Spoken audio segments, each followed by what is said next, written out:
ನಿಮ್ಮ ಮಕ್ಕಳ ಭವಿಷ್ಯ ಉಜ್ವಲ ಆಗಬೇಕಂದ್ರೆ ಎಲ್ಲರೂ ಫಸ್ಟ್ ರ್ಯಾಂಕ್ ಬರೋಕ್ಕೆ ಸಾಧ್ಯನೇ ಇಲ್ಲ. ಎಲ್ಲರೂ ಇಂಗ್ಲೀಷ್ ಮೀಡಿಯಮಲ್ಲಿ ಓದಿದ ತಕ್ಷಣ ಏನೋ ಆಗಿಬಿಡ್ತಾರೆ ಅನ್ನೋದನ್ನು ತಪ್ಪು. ಗ್ರಾಮೀಣ ಭಾಷೆಯಲ್ಲಿ ನಮ್ಮ ಮಾತೃಭಾಷೆಯಲ್ಲಿ ಕಲಿತು ಏನೂ ಆಗಕ್ಕೆ ಸಾಧ್ಯ ಇದೆ. ಹಳ್ಳಿನಲ್ಲೇ ಕಾನ್ವೆಂಟ್ ಸ್ಕೂಲಲ್ಲಿ ಡಿಸ್ಟ್ರಿಕ್ಟ್ ಇಂಥ ಪ್ಲೇಸಲ್ಲಿ ಓದಿದವ್ರು ಮಾತ್ರ ಮುಂದೆ ಬರ್ತಾರೆ ಅಂತಲ್ಲ. ಕನ್ನಡ ಮೀಡಿಯಮ್ದಲ್ಲೇ ಮಾಡ್ಬೋದು, ಅಭ್ಯಾಸ ಮಾಡಿ ಕನ್ನಡದಲ್ಲೇ ಸಾಧನೆ ಮಾಡೋಕ್ಕಾಗತ್ತೆ. ಅದನ್ನು ನೀವು ಎಕ್ಸಾಂಪಲ್ ಕೊಡಬೇಕು ಮಕ್ಕಳಿಗೆ. ಕಂಪೇರ್ ಮಾಡಬೇಡಿ ಯಾವತ್ತು, ಅವನಷ್ಟು ಮಾರ್ಕ್ಸ್ ತೊಗೊಂಡೆ ನೀನು ಯಾಕೆ ತೊಗೊಂಡಿಲ್ಲ ಅಂತ. ನಾನು ರೀಸೆಂಟಾಗಿ ನನ್ನ ಮಕ್ಕಳ ಸ್ಕೂಲಿಗೆ ಪೇರೆಂಟ್ಸ್ ಮೀಟಿಂಗ್ ಹೋಗಿದ್ದೆ.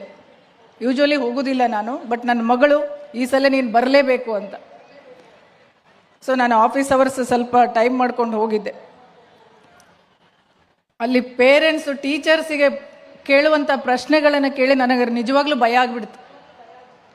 ಏನು ಎಕ್ಸ್ಪೆಕ್ಟ್ ಮಾಡ್ತಾ ಇದ್ದೀವಿ? ತಾಯಂದ್ರೆ ಜಾಸ್ತಿ ಇರೋದಕ್ಕೆ ನಾನು ಹೇಳ್ತಾ ಇದ್ದೀನಿ. ಏನು ಎಕ್ಸ್ಪೆಕ್ಟ್ ಮಾಡ್ತಾ ಇದ್ದೀವಿ ಮಕ್ಕಳ ಕಡೆಯಿಂದ ನಾವು?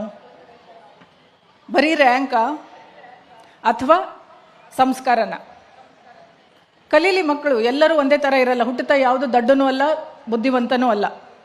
ದಯಮಾಡಿ ಮಕ್ಕಳಿಗೆ ಮೊದಲು ಸಂಸ್ಕಾರ ಕಲಿಸ್ಕೊಡಿ. ಅವ್ರು ಏನೇ ಓದಿದ್ರು ಏನೂ ಕೊನೆಗೆ ಬಂದು ಅವ್ರು ಸಮಾಜದಲ್ಲಿ ಬದುಕೋದು ಹೆಂಗೆ ಅನ್ನೋದು ಕಲಿಸ್ಕೊಡಿ ಹೊರತು ಬೇರೆ ಥರ ಕಂಪೇರ್ ಮಾಡಿಬಿಟ್ಟು ಅವ್ರಿಗಿಷ್ಟ ಇಲ್ಲದೆ ಇರೋದಕ್ಕೆ ದೂಡೋದು ಬೇಡ. ಹಾಗಾಗಿ ಇತ್ತೀಚೆಗೆ ಆತ್ಮಹತ್ಯೆಗಳು, ನೆಗೆಟಿವ್ ಥಾಟ್ಸ್